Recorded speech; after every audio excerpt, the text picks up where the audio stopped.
Welcome back to the People of Penn State podcast. I'm Katie Farnan with the Alumni Association, and today I'm joined by Cheryl Nelson, a 2002 graduate from the College of Earth and Mineral Sciences with a focus on communication.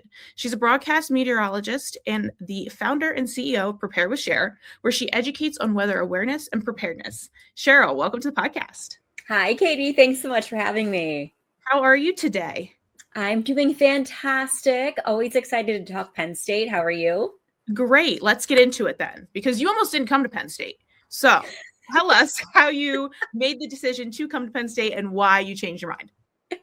Yes, I feel like I threw a Hail Mary in my senior year of high school. So I grew up in the Richmond, Virginia area, and I knew I wanted to go to a meteorology school. And of course, Penn State has a phenomenal meteorology program. However, at the time, I was also considering NC State. My boyfriend in Richmond was going to college in Richmond. And I thought, okay, well, NC State is closer. It's 3 hours versus 6 hours. And I went to both schools. And of course, it rained when I visited Penn State. So that automatically put a damper on things. And so I did early acceptance to NC State the fall semester of my senior year. Then by April of my senior year in high school, I said to my parents, I don't know if I'm making the right decision. We need to go back to both schools and visit both of them once again.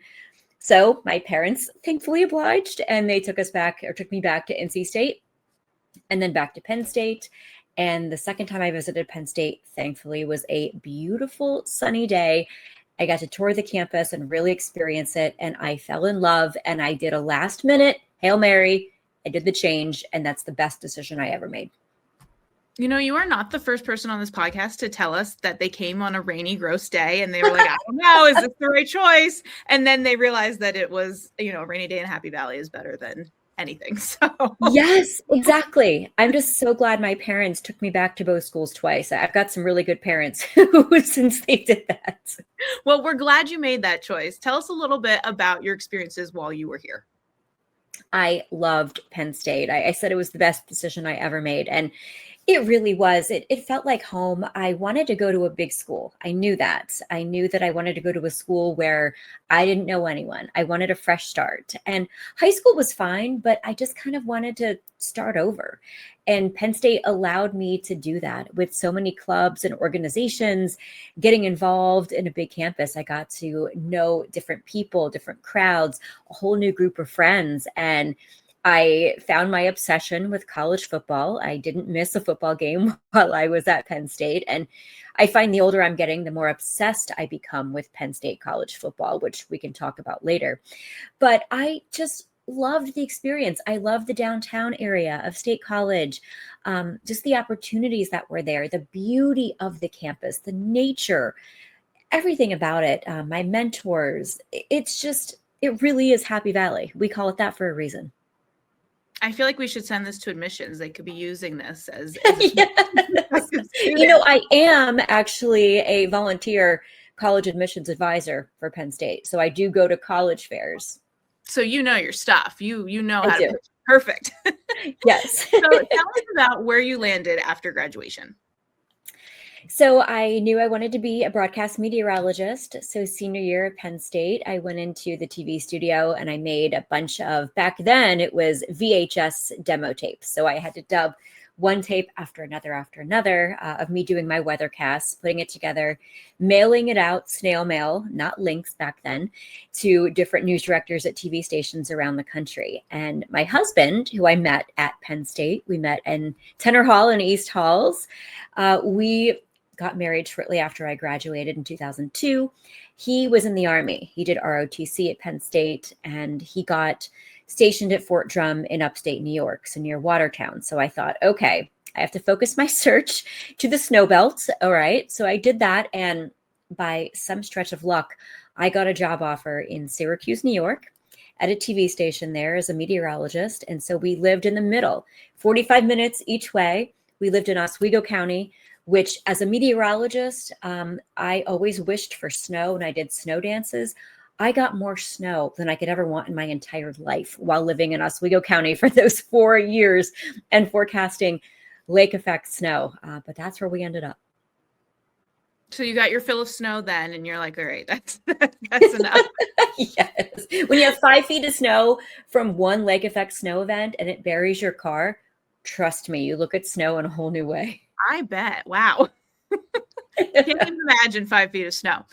So then you became a meteorologist at Fox 5 News, New York. So tell us a little bit about that experience getting there and then what it was like when you were on the camera. Yeah, so that actually was a full circle event. So it took me several years to get to Fox 5 in New York City. So I did 4 years in Syracuse, New York at a couple different TV stations.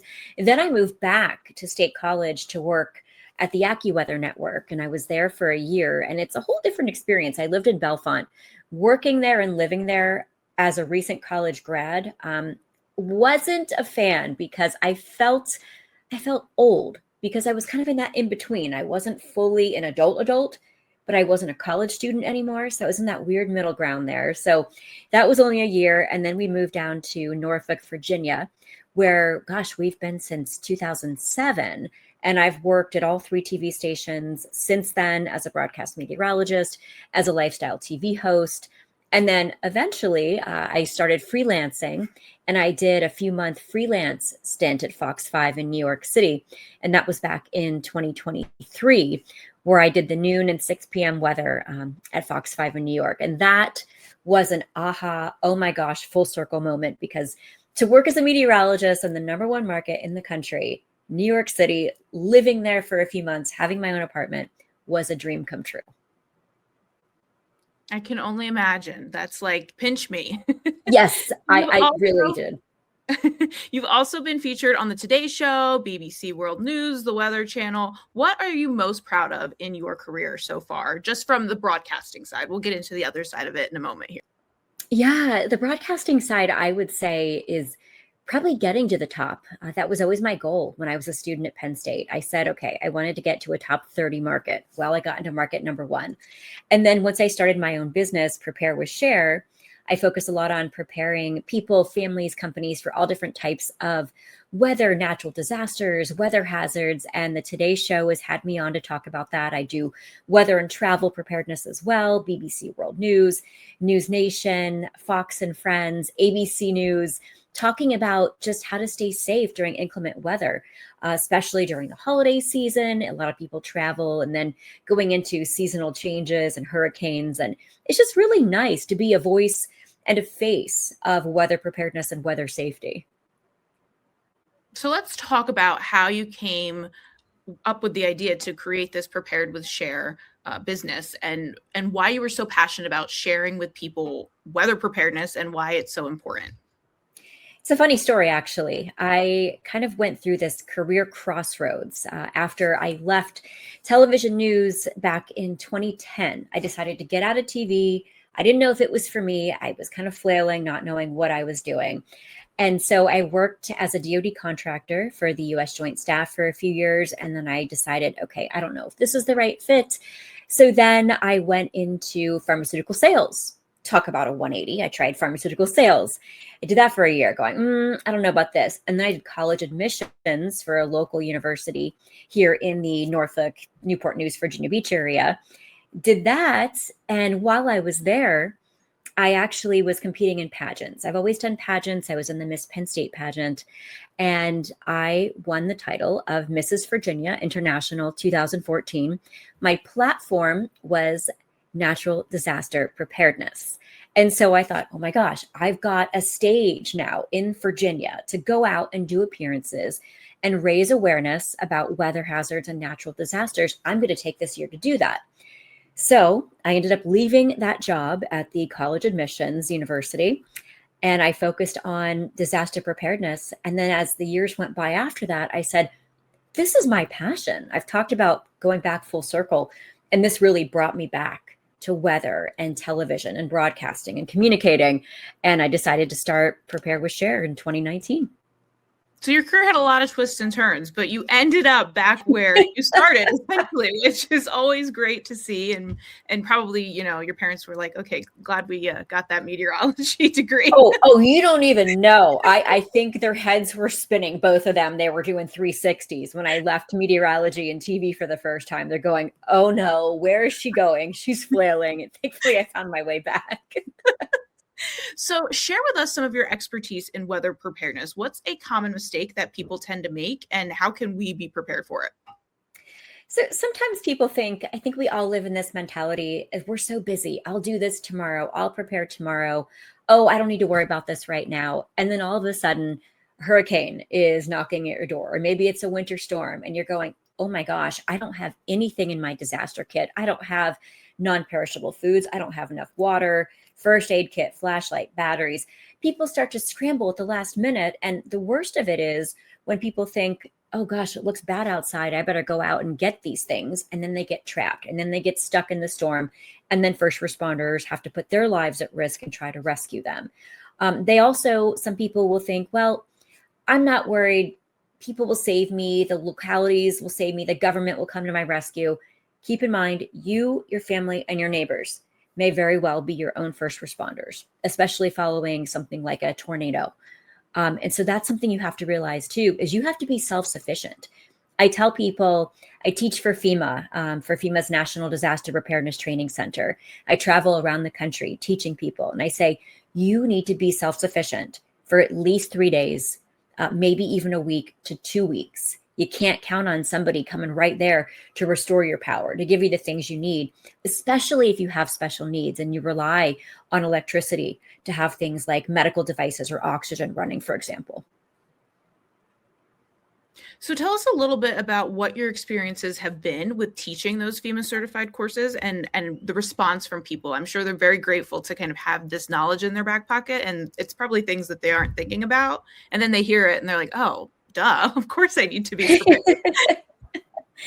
It's a passion for me to go around and teach. So I teach as a meteorologist, subject matter expert, and preparedness expert. And I go, again, to every state. I've taught in Puerto Rico. We go to U.S. territories and we teach as well. And sometimes the audience is Spanish, and so we have translators there with us. But we're there and we're educating emergency managers, first responders, public officials, hospitals, school officials, Department of Transportation, anybody that really plays a role following a disaster and getting things back up and running and working. So they're the ones in the class. We have some even citizens who come to the class and want to be better educated as well. So having them there, it's really nice to see because we're making a difference. I teach everything from tsunami awareness to hurricane, to winter weather, to tornado, to flood, all the different weather hazards. And we're seeing this in this environment now. Climate change, I know it's a hot topic, and the weather is changing. A warmer atmosphere holds more moisture. We're seeing more extreme weather events. And I've had people tell me specifically after classes saying, Cheryl, your advice saved my life. There was one example in Tennessee. I taught a class in Nashville, and one of the participants there emailed me, I think it was a week after the class, and said, Cheryl, you saved my life because I work in emergency management. We had a tornado warning. I was at home. I had to get to the emergency operations center to get to work. But I remembered what you said and said, put your own safety first. And so I waited. And he told me he waited 10 minutes to drive to work. And thankfully he did, because that tornado actually touched down in his path that he would have driven to work. And he might have been swept up in his car by that tornado if he had gone at that point.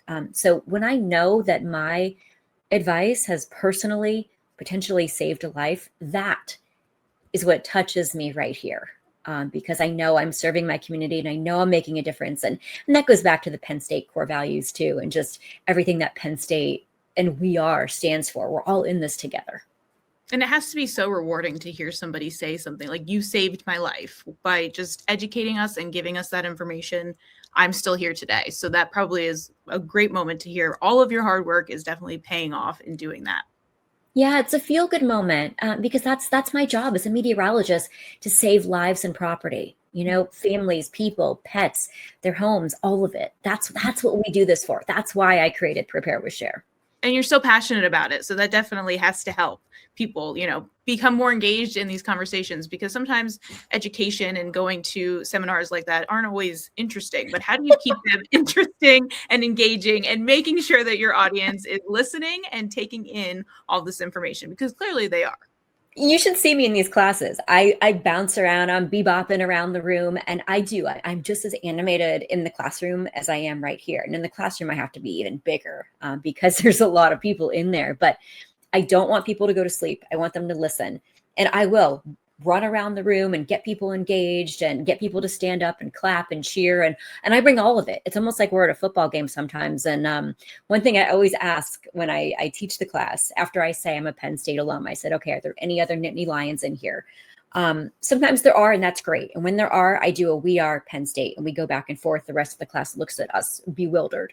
But I'll never forget, and you'll love this, the one time I taught a class in Columbus, Ohio. It was, oh my gosh, the week before a big Penn State, Ohio State football game. As soon as I said I was a Penn State alum, they're teaching the class. Guess what the class did in Columbus? Take a guess. I don't even know. Do I want to know? I don't know. They booed. The whole class booed me because I was a Penn State alum. Rude. The disrespect. Right? That's what I said. I said, all right, guys, I'm not feeling very welcome here. I should just leave. And of course, I said it jokingly. But Right. It's just funny that even in a professional environment, that Penn State, Ohio State clash still exists. Sure does. Yeah. Nothing like it, right? Yeah. So what is your favorite topic to educate about? I'm sure you have, ties to each and every weather event that you get to educate people about, but which is one that kind of is near and dear to your heart? For me, it's snow, believe it or not. And that's because as a 9-year-old little girl, I knew I wanted to be a broadcast meteorologist because I was obsessed with snow. So I was born in Connecticut and we lived there until I was 9. And then we moved to Richmond, Virginia. And Richmond, Virginia is notoriously on that rain snow line along I-95. So back then, before all the crazy internet and smartphones and all that stuff, you had to sit down and watch the 6 o'clock evening news to get the weather. So I'd have the remote and I'd switch back and forth between the 3 major networks there and watch all the meteorologists. And I would make my own weather forecast and tell my friends, okay, it's going to snow. Don't do your homework. School's going to be closed. It's going to be great. But snow, ever since then, even though I got my share of it in upstate New York, it's still something that I think is just so magical to me. And I love teaching the difference between how snow, sleet, freezing rain and hail, even though hail's different, how all of those form and just the science behind them. That just gets me excited because will always be a weather nerd, a weather geek, whatever you want to call it. And so it's winter weather that really gets me amped up. Oh, and of course, my cats. You can see my cat behind me there. We love a special guest appearance. We didn't know we were having that today, everybody. I hope you're all as here. So what does being a part of the Penn State Alumni Network mean to you? And how do you stay connected with Penn State even after graduating? I alluded to this earlier, and gosh, the older I get, the more obsessed with Penn State and Penn State football I get. I'm not sure if it happens at a particular age and you just get that nostalgia and you just miss it, but I find myself wanting to go back and be more connected more and more with Penn State and be a mentor. I've mentored several students in the meteorology program at Penn State. I served on the GEMS board at Penn State, which stands for the Graduates of the College of Earth and Mineral Sciences. So I served on that board for 7 years, and I absolutely enjoyed doing that, working with the dean of the college, going up to Penn State 2 times a year for board meetings and being involved with the Obelisk Dinner and the Obelisk Society and different things that go on at the college. I'm also still in touch with my academic advisor from Penn State. John Merritt is his name, and he and his wife still live in State College. So I find myself, my husband and I go up there and we visit them. We've even stayed at his house, which is amazing. And he's been here with his wife. So I formed these lifelong connections and friendships. And then the volunteering at the college fairs. So there's one every year in Hampton, Virginia that I go to, and I work the Penn State table as an alumni admissions volunteer. And I love talking about Penn State and my passion for the university and just everything it provides. I mean, you say you are a Penn State graduate in meteorology, and automatically people assume I'm super smart. Not saying I'm not, but I'm not way up here, but they think that I'm way up there because I have a degree in meteorology from Penn State. And it was a hard program. So I definitely know it holds a lot of weight, but I just love the school. And, I go to the games and I support the team, and I just support Penn State through and through. Well, we love to see that and to hear that, of course, as the Alumni Association. But tell us some advice that you would have for current students, whether they're meteorology students or, just across the board, that they can take with them as, they're going through their college careers. I would say for meteorology students at Penn State, it is a very tough program.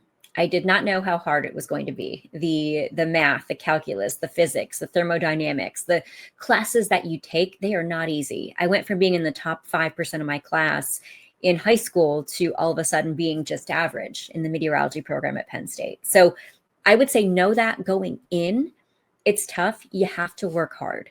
I would also say form your circle, get your friends, ask for help, make appointments with the advisors and tutors, use your resources. There are so many resources available at Penn State. And then I would also say, just kind of don't be afraid to pivot. Once you get your degree and maybe the path isn't what you thought or isn't working out, it is okay to pivot.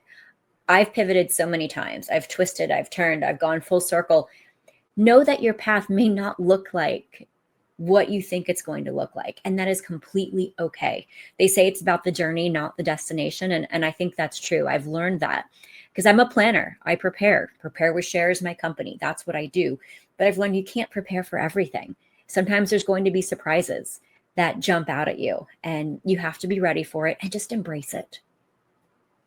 And I think with such a vast network of Penn State alumni, if you have to take that pivot, there's probably somebody who has done it ahead of you, and you should definitely take advantage of that. All of our student listeners right now. You have wonderful career resources. I've done the career assessments through the Penn State Alumni Association. I've networked with people on LinkedIn, a lot of ways to get help out there. Absolutely. All right, Cheryl, we like to wrap things up with a little lightning round of some Penn State related questions. And I feel like you are going to just excel at these. So, oh, I don't know. Now I'm on the spot. Now I'm scared. Are you ready? Your favorite creamery ice cream flavor? Okay. Peachy Paterno. Although I will say back then I could have dairy. I can't have dairy now. So if there could be a vegan option, somehow I would love that. There are sorbet, but not the same, obviously, but still they're delicious. Okay. I'll take that. Sorbet is good. Your favorite spot on campus? Favorite spot on campus. Oh man, there's so many pretty spots there. This is hard. I would say either the Nittany Lion or Beaver Stadium. Perfect choices. Your favorite class and or professor while you were a student? My favorite class, ironically, was speech communication. That class was amazing. And I really feel like I excelled in that class. And it was something that lifted me up into feeling more confident with broadcasting and communicating as a profession. And then also favorite person there would be my advisor, John Merritt. Your favorite local restaurant when you're back in town? Oh my gosh. Allen Street Grill. That's always a good one. Good choice.